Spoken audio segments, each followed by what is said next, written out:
Minha prezada deputada federal, senhora Tabata Amaral, observando a sua plataforma, eu fiquei muito satisfeito. Vi que a senhora está engajada em projetos sociais e isso é muito importante, certo? E é por isso que eu estou me direcionando à senhora. Eu a conheci através da campanha para a Prefeitura de São Paulo. Conheci não pessoalmente, mas através na mídia. A senhora junto com os outros candidatos. E eu gostei muito do seu projeto, não é? Foi bacana. E uma coisa que se conseguisse ser efetivada seria muito importante. Mas nesse vídeo eu estou direcionando a senhora é porque eu vejo a senhora como o atual ministro Boulos. São duas pessoas que estão em partidos diferentes, mas que eu vejo muito engajado dentro do PT. A forma que vocês atuam me lembra muito Lula, nos anos finais lá de 70, 80. O Lula era isso aí. O Lula protestava em porta de fábrica por direitos sociais, não é? Eu mesmo tive muitos direitos na minha vida através da luta dele. Pois é, mas o tempo passou, décadas e décadas passaram, o Lula veio a um governo, fez dois governos, está fazendo o seu terceiro, está tentando se eleger reeleger, não é? Para o quarto. Teve a Dilma no meio, pois é. Mas veja, senhora, o que eu quero retratar nesse vídeo, agora, nesse momento, porque eu ainda vou procurar fazer outros vídeos diretos para a senhora. Inclusive, vou incluir o ministro Boulos também. Inclusive, eu fiz vídeos para o Boulos no início desse processo que eu estou agora subindo vídeos aqui no YouTube, mas não tive resposta. Eu espero que o Boulos não esteja com a síndrome do silêncio que existe no PT. O PT não responde, não é? Então, o PT parece que é muito fechado. Por mais que o Lula fale em algum debate ou outro, mas se você tentar conectar, ter uma conexão no PT com ideias para serem aproveitadas, para serem estudadas, debatidas, você não tem um retorno, certo? Então, veja, senhora, isso é muito ruim para o PT. Mas eu quero trazer para a senhora, o meu primeiro ponto com a senhora, dentro de uma área que a senhora conviveu nela. A senhora teve essa experiência em vida, porque a senhora já foi estudante fora do Brasil. A senhora foi para fora do Brasil com bolsa de estudo integral, como a senhora mesmo disse. A senhora estudou na Harvard. Então, a senhora teve um conhecimento muito grande disso. Não sei se a senhora morou em casa de família ou se a senhora morou em Somerville, em Cambridge, em Belmonte, né? Uma área até chique. O Ciro Gomes andou por aqui, pela Harvard, e ele morou em Belmonte. Não me recordo se foi após ele ter sido governador do estado do Ceará ou se foi após ele ter trabalhado na pasta como no comando da Fazenda, né? Eu não me recordo, mas foi nos anos 90. Pois é, pela minha cabeça aí que já está muito falha, eu ainda lembro que me parece que ele pagava 3.700 ou 3.900 dólares de aluguel, que eu li isso no jornal. Né? Nós não tínhamos mídia na época, né, como está hoje. Então, eu não sei se a senhora morou em Arlington, a senhora, como eu disse, em Arlington, Cambridge ou Somerville, mas, de qualquer forma, a senhora teve, teve um ponto de residência próximo a Harvard, né? Para efetizar os seus estudos. Mas veja bem, a senhora mesmo fala, traz inscrita na sua página, que a senhora teve a bolsa de estudo integral. Então, minha prezada, olha, a senhora aproveitou a bolsa de estudo, concluiu o estudo, voltou com essa cultura para o Brasil. Isso é muito importante. Isso é muito importante. Mas eu não posso dizer que a senhora viu o que eu estou vendo. e está tendo é como se o governo trabalhasse para mandar para fora. Mas não, o governo não está fazendo isso. As bolsas estão surgindo por merecimento para as pessoas, em parte, não é? Porque muita coisa é corrupção, e esses alunos não protegidos pelas bolsas de estudo brasileiras não estão retornando para o Brasil, certo? E nós estamos perdendo muito com isso. Está fácil da senhora encontrar nos Estados Unidos enfermeira, auxiliar de enfermagem, engenheiros, todos vieram com bolsa de estudo. Estudaram, formaram e nunca mais retornaram à Terra, certo? Deveriam retornar, porque a bolsa foi dada para eles poderem adquirir uma cultura no exterior, e eles retornariam. Então, quer dizer, nós estamos perdendo muita verba pública, e mesmo verba também empresarial, do setor privado, para esses alunos que vão, essas pessoas que dizem, bye bye minha família, um dia eu retorno, né? Ou em espanhol, até la vista, mas vão e não voltam. O que a senhora pensa? Eu acredito que a senhora está concordando comigo. Tem que haver uma investigação maior nisso, e realmente seria justo o Brasil ficar dando bolsa de estudo para pessoas que o Brasil sabe que não vai retornar? Está faltando de tudo no Brasil, a senhora sabe disso.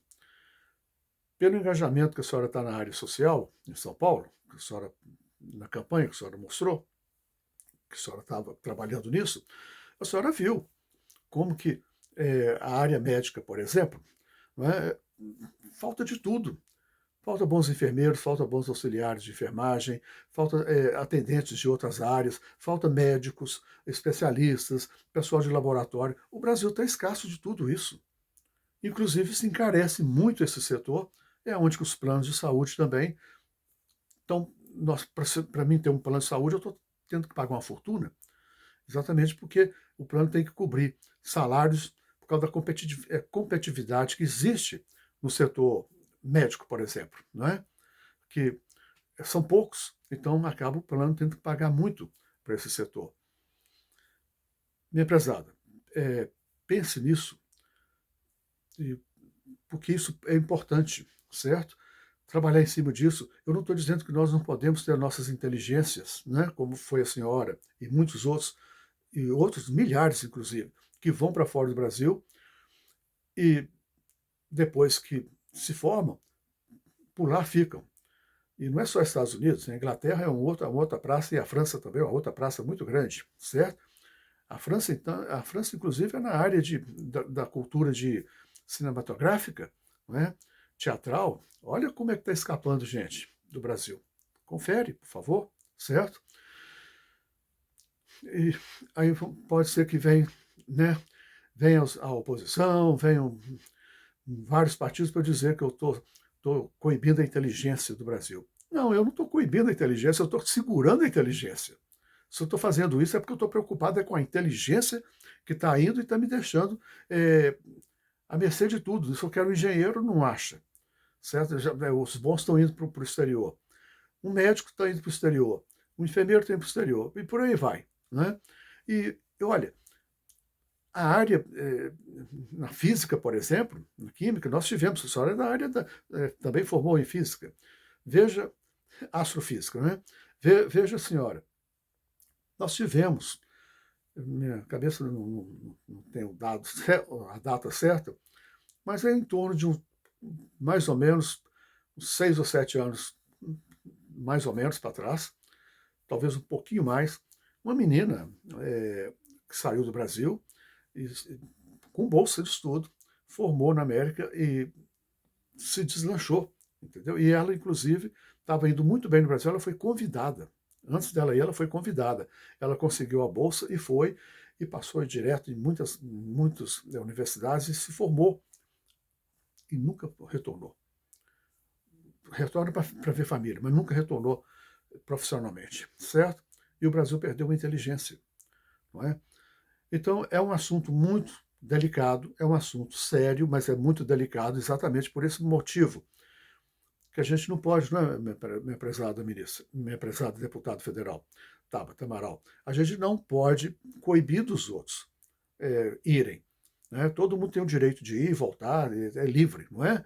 E ainda mais para se especializar numa área, ou formar numa área, a gente não pode coibir, a gente é democrata, não é? E